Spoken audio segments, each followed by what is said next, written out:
Radflo 2.5-inch coilovers.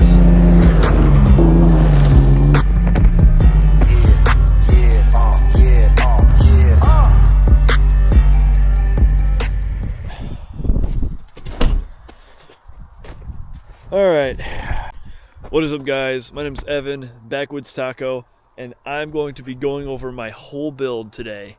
So a little bit of history behind this truck. I got this about 2 years ago, right after my Ford Ranger blew up. I love that truck. It was a great first truck. But I saw this on the marketplace one morning. I was at work and I couldn't go look at it right away, but it was literally listed for about $7 grand. And I was like, holy smokes, I have to look at this. But we managed to pick this up for under $7 grand. And the frame was literally mint. Recalled, kept down south most of its life. This thing has been around the country 2 times, almost all highway miles, which is unbelievable for something this condition. But anyway, let's just hop right into these mods here. So I'll start with the lighting. We got Harbor Freight RoadShock Edge pods, Blazer International light bar. I like all that. It's legit. Bright enough. We got some 2-in-1 smoked headlights that I picked up off eBay. Amber turn signals, Boslla LED bulbs. These things can be 3 colors, amber, white, and a mix. I love those things. They're actually bright enough to be comparable to my light bar, even with the smoked lens. Going over to the suspension here, we got SPC adjustable upper control arms. We got some Radflo 2.5-inch coilovers, extended travel with the reservoir adjusters, and I'm running a 16-inch 600-pound spring. That combo allows me to sit with minimal preload and give me the best ride quality possible. I may have to get them revalved. I love them. I can literally jump this thing and it handles it amazingly, but the low speed compression is a little firm for my liking, so I might have to get those rebuilt at some point. Total Chaos spindle gussets. Welded those on when I replaced both steering knuckles, or just the spindles. When I did all the wheel bearings, all that stuff, it worked out great. Limit straps, got those off Kartek. That's a 6-inch strap, and I got those bolted right into the stock sway bar link location, which no sway bar. I love the body roll.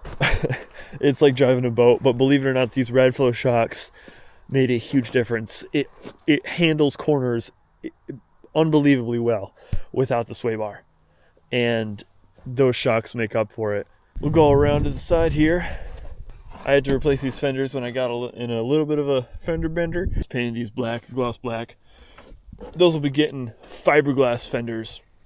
I'll be putting fiberglass fenders on this thing when I have the money.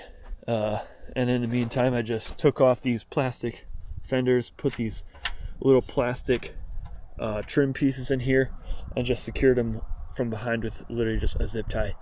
And it looks way better than just having a bunch of holes in there. These are a 33-inch Milestar Patagonia.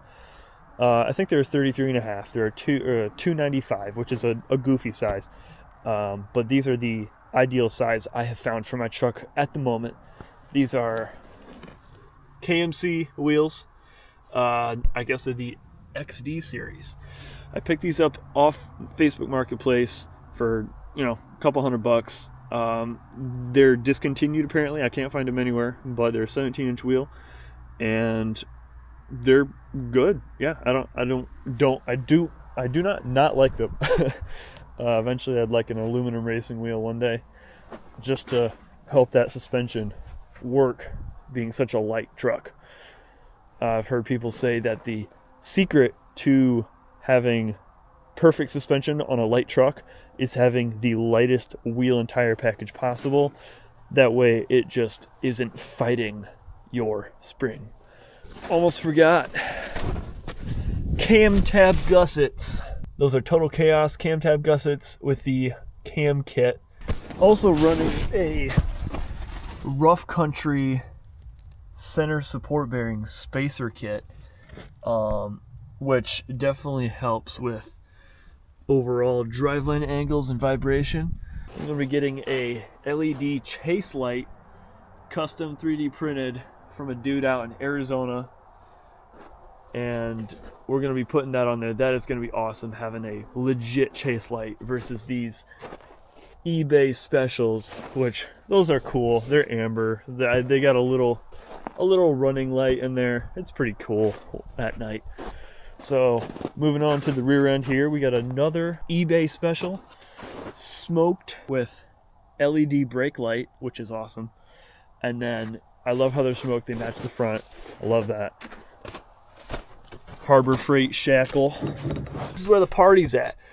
These are All Pro standard leaf packs with their 5-inch, I believe they're 5-inch shackles.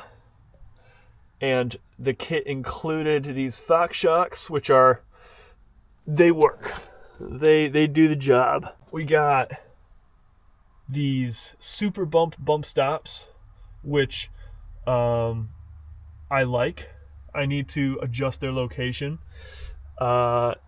They do the job.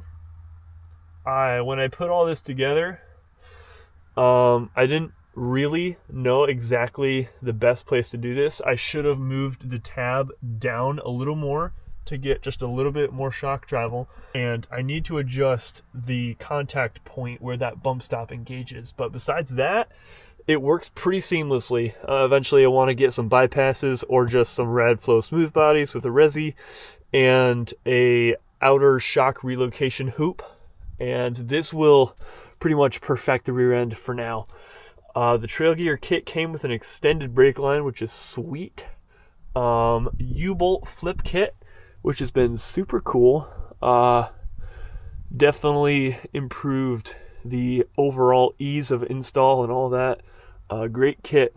I think their kit was a little over $1,000 with all of the extras, because like the shackles and the bump stops I added on to their kit, but they were having a holiday sale.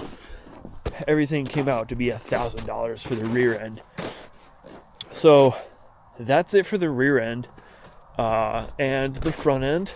So I'm gonna pop the hood and show you guys what's going on down there. All right, so for the engine compartment, I apologize for it being a little dirty. We'll just go left to right here. Stock intake box. I had a cold air intake, but you know, I grew up and realized that it was probably doing more harm than good. Deck plate mod. Previous owner did that on this. You know, I take it off sometimes, but you know, at the end of the day, the engine is hot. It sucks in hot air. It just reduces performance. So I just keep that on there. Painted this red, you know, it's cool. Timing belt and water pump were done last winter at about 200,000 miles, which I did that myself. Went really well with Timmy the Toolman's help. I got this aluminum 3-row radiator, and I actually was able to buy it in a version that actually ended up being 4 inches higher than the stock one, giving me optimal clearance and approach angle. That way I can use a high clearance skid plate from Opt Off Road, which I'm going to be getting at some point, but it used to be like down here and now it's up there, and it fits in, literally pretty much bolts in. I don't think I had really any issues with that. Optima battery, yellow top, nothing special. Auxbeam RGB panel. This thing is awesome. I got that mounted right up inside, right by my shifter. Perfect spot for it. I can literally rest my arm on it and push the buttons. I'm going to show all you guys my interior muds, excuse me, in a separate video. But this thing is awesome. It runs my rock lights, chase lights, pods, light bar, everything. This, you might be wondering what the heck this is. This is a temporary switch for my headlights. It operates them temporarily, but as you can see, the Boslla LEDs, 3 different colors. It is super cool at night with all my amber. The Harbor Freight lights have an amber running light. My rock lights are actually amber, and the chase lights have an amber running light. This thing looks mean at night. eBay special diff breather kit. It's got front rear diff hooked up and the transfer case hooked up. That was a very inexpensive mod. It's pretty much just a knockoff ARB diff breather kit, which I found off eBay. Eventually, I would love to boost this thing with a supercharger, but I'm gonna have to do a couple other things. I need a transmission cooler and just various things to get prepped for, legit boost. Bam. It's a little difficult to see, but look at the amber running lights, the amber headlights, which are, amber, yellow, whatever. We got 24 amber rock lights throughout the whole truck. And I got a bunch of videos of this thing at night on my Instagram. Same thing, backwoods taco. But these little pods, those are amber. It's pretty cool. But that does it for today's video. Hope you guys like the content. I'm going to be doing a whole nother video on the interior, like I said. And that does it for today's video. Hope you guys like it.